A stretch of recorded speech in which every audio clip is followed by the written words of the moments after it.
Opa! E aí, gente? Vamos para mais um vídeo aqui. Essa aqui vai ser a aula 2.5, né? Aula 2.5.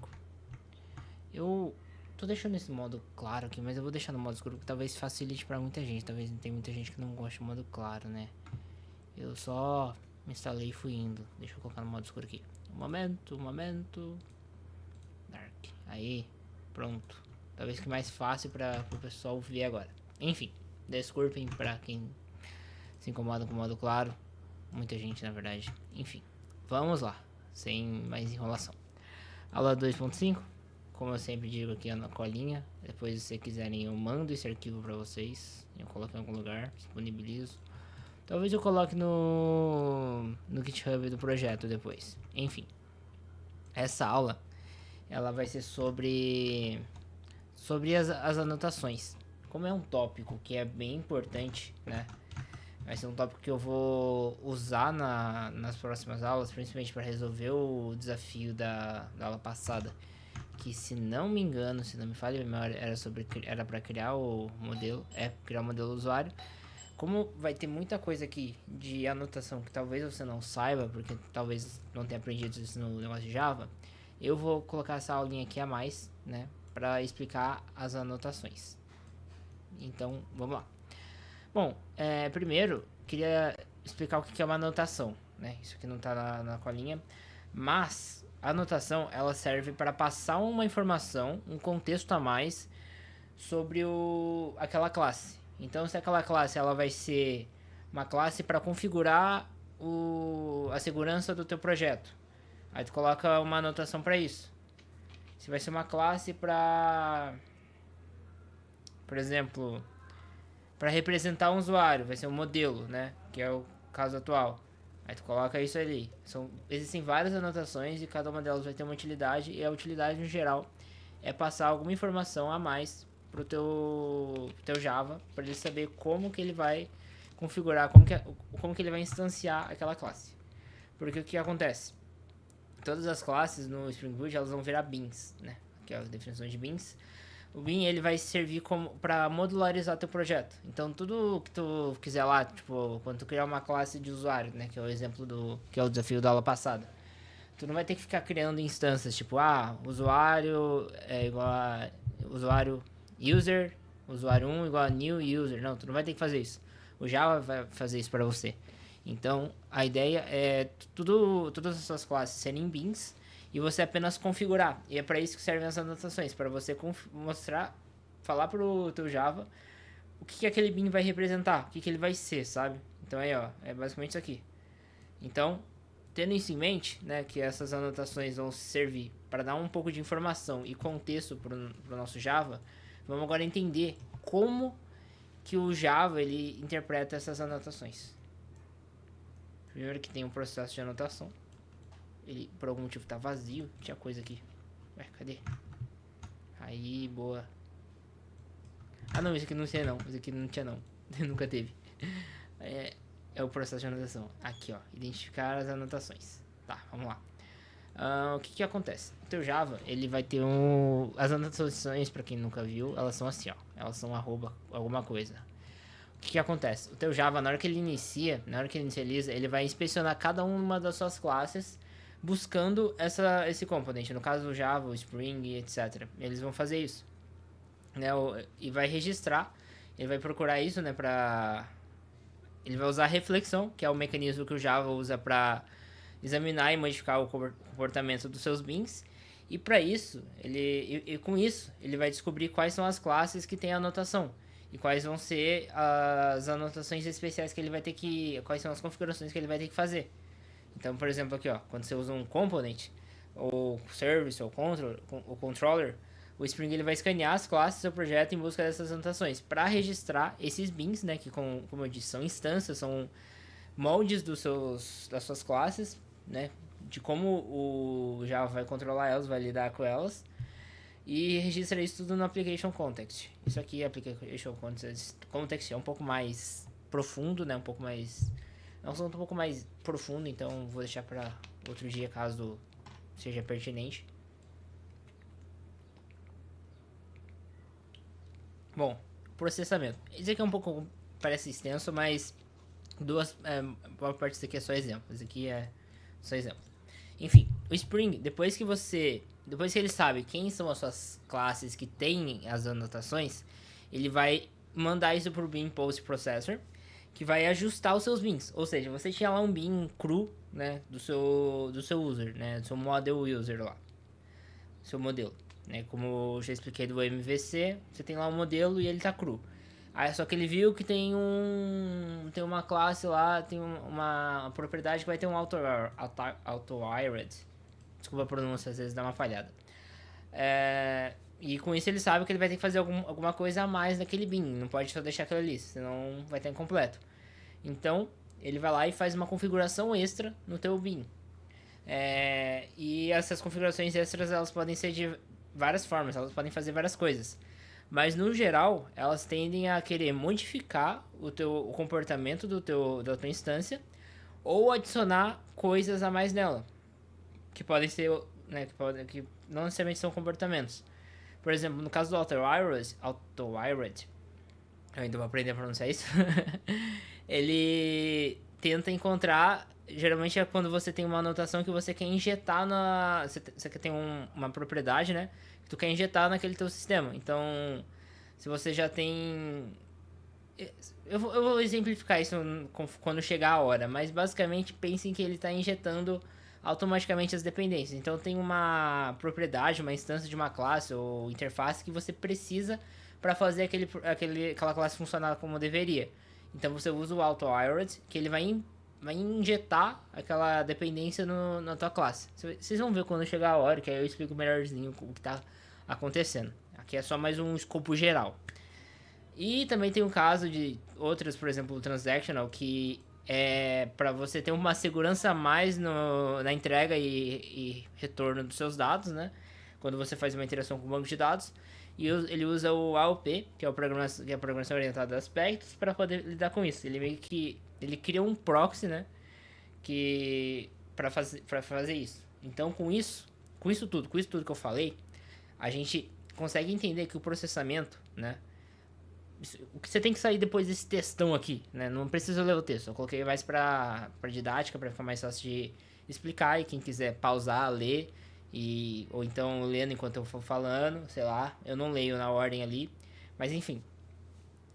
O que você tem que pegar desse processamento? O teu bin ali, o teu Java, né? O teu Spring, ele vai receber os seus bins, ele vai ver, pô, tem um bin aqui que tem um auto-wired, então vou ter que injetar um valor ali. Ele sabe, ele vai fazer isso, vai fazer esse ajuste, essa configuração na parte do processamento. Então o processamento é para pegar lá o bin, ele vai ler lá na receita dele, que veio para ele, ó, como é um auto-wired, como ele tem uma notação de component, por exemplo, você vai ter que fazer isso, isso e isso para ele funcionar. Aí o processamento vai lá e faz isso, isso e isso e beleza. É isso que o processamento faz. Aí tem agora a leitura e criação de bins, né? Depois que ele faz isso aqui, né? Durante a startup, ele vai utilizar um componente chamado scanning para encontrar essas classes anotadas. Isso aqui é o que ele faz. Ele faz a leitura e criação, né? Isso aqui, essas duas etapas aqui acontecem durante isso aqui. Então, ele faz isso no contexto de startup, né? Quando ele está iniciando a aplicação, ele faz isso. Tanto que se der um erro na criação de bin, ele vai dar, tipo, quando você estiver instanciando a classe, quando estiver inicializando. Se apertar um start lá, vai dar o erro, se você fizer alguma coisa errada. E aqui, por fim, tem as configurações avançadas, né? Que é no caso do... Depois que ele lê... Esses passos aqui, na verdade, são separados, né? Porque, tipo, isso aqui são os passos... Ele faz isso aqui, junto aqui, né? Esse daqui, ele engloba esses dois, né? A linha que ela foi meio mal feita, desculpem, mas fica a errata aí. Enfim, aí tem as configurações avançadas, que são opcionais, que no caso é no caso do transactional aqui, que nem toda classe vai ter um transactional, nem toda classe vai usar o AOP, algumas você vai usar o AspectJ, que é um outro framework de AOP.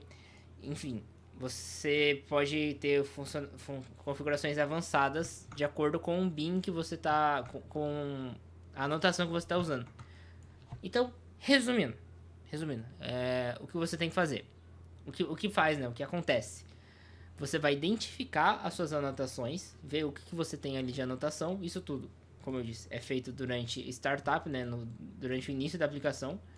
E depois disso você vai processar, ou seja, você vai configurar os seus bins, né? Pode até mudar esse processamento para configuração, mas vocês entenderam, imagino. Enfim, isso aqui tudo é o processo de anotação. É assim que funciona, meio que por baixo dos panos ali, as anotações. E cada anotação, dependendo, ela vai ter um jeito, vai ter um processamento diferente, né? Cada anotação vai ter a sua utilidade, sua finalidade. E agora eu vou falar algumas das anotações. Essas aqui, todas elas a gente vai usar no projeto. Então vamos lá. Primeiro, a gente tem o ID, né? O ID, ele é usado no contexto do banco de dados, né? Quando você está criando ali um modelo. Então, quando você estiver fazendo o ID do seu usuário, se colocar um @ID, ele vai falar pro banco de dados, ó, essa propriedade aqui, ela é um identificador único da nossa classe. Isso aqui é a chave primária da nossa classe, por exemplo.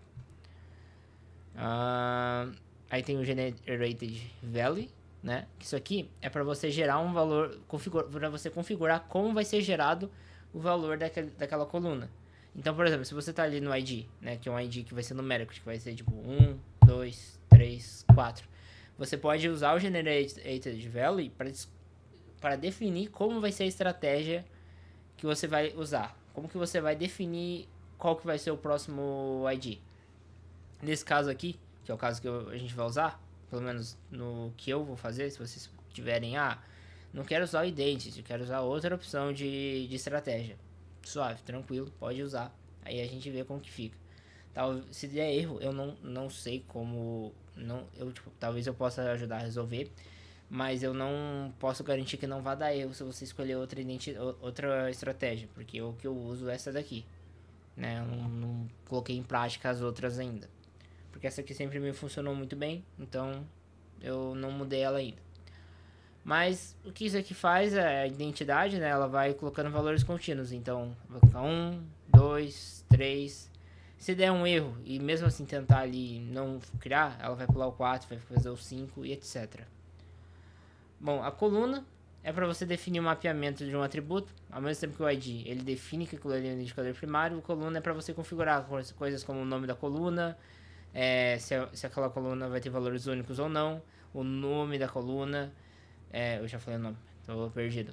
O tamanho máximo, ou se a coluna pode ter valores nulos. Todas essas configurações da coluna do banco de dados você faz usando a anotação de coluna. O not blank, ele é uma junção do not null e not empty, né? Que ele não pode ser vazio e também não pode ser nulo. Isso aqui geralmente é usado para strings, né? Para campos string.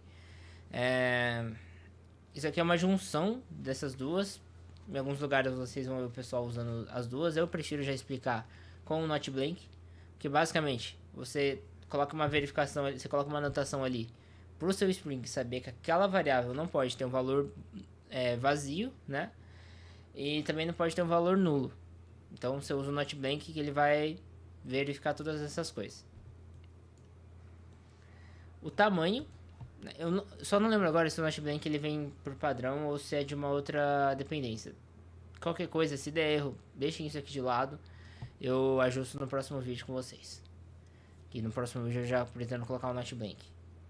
Enfim, tamanho. É outra anotação de validação. Essa aqui no caso é para colocar um tamanho, uma restrição de tamanho no valor. Para saber. Isso aqui é mais para. É útil para controlar comprimento de strings, mas também, se eu não me engano, eu não tenho 100% de certeza agora, mas é usado para tamanho de strings de valores contínuos, ou seja, 1, 2, 1,5, para você definir o tamanho. Mas eu ainda vou confirmar isso.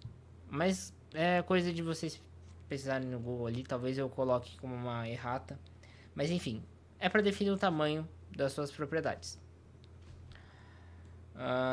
Aqui, agora o JSON Property Access igual access.writeOnly. Esse JSON Property é para mostrar, para configurar como você vai retornar os dados. Ou seja, quando você for retornar quando você fizer um get lá e retornar os dados do usuário, ele vai retornar em formato JSON, provavelmente. Se você não configurar para fazer de outro jeito, né? ele vai retornar um JSON. Então, o que tu tem que fazer é...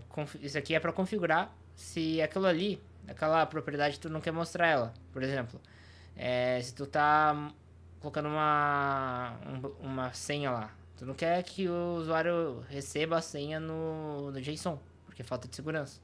Então tu coloca esse JSON property access igual a access.write-only e pronto. Tu não vai... O usuário não vai receber mais esse dado. E é isso. Essa aqui é a... que eu falei pra caramba, né? Foi mal. Às vezes pode ficar meio ruim de vocês acompanharem. Mas eu tento não enrolar muito, tento ser mais direto ao ponto. Enfim, sobre desafios, né? Nem coloquei aqui, mas não tem desafio. Porque é uma aula teórica. O que eu recomendo você fazer quando você tá vendo uma aula teórica, né? Pelo menos da minha parte. Sugestão aqui, né? Ah, a aula teórica não vai ter desafio? Não, mas se vocês quiserem se vocês quiserem, tipo, praticar isso aqui, o que eu recomendo, tá? É recomendação minha. Vocês podem fazer o seguinte: primeiro, tenta dar uma resumida no que eu falei, resumir as partes importantes, os tópicos que são importantes. No caso, a gente só tem 2 tópicos, né? Que é processo de anotação e algumas anotações. Mas tenta resumir o que eu falei em, sei lá, uns 2 parágrafos. Tenta resumir de uma forma que você consiga condensar todo o conteúdo desse vídeo que já tem humildes 16 minutos em um negócio mais contido. Isso é o que eu uso para estudar, né? Mas você também pode fazer outra coisa, que é o seguinte: você pega esse texto, né? Você já resumiu, né? Ou então você não resumiu, mas você viu o vídeo. O que você pode fazer é tentar explicar isso para alguém, de preferência alguém que não entenda programação, para que a explicação tem que ser mais abstrata, tem que abstrair um pouco mais. Porque, bom, é para isso que eu tô fazendo o vídeo, né? Para comprovar que eu sei o assunto e ensinar alguém. Então, recomendo que você faça o que eu tô fazendo agora. Pega esse assunto e tenta ensinar ele para alguém. Para que se você perceber, pô, nesse momento aqui eu vou explicar isso aqui, mas eu não sei como que eu explico de uma forma mais simples. Ou então eu não sei como que eu explico. Entendeu? Aí nesses pontos você vai vendo que você não tem que você não sabe tanto do assunto. E essa é a minha recomendação de desafio para essas aulas teóricas. Vai servir para todas, tá? Então, eu espero que você tenha visto essa pelo menos. Se você viu, beleza, perfeito. Se você não viu, né? Você não tá aqui, né? Obviamente, não tô falando sozinho. Vai ser meio complicado porque eu tenho que ficar passando esses desafios toda aula. Então, é isso.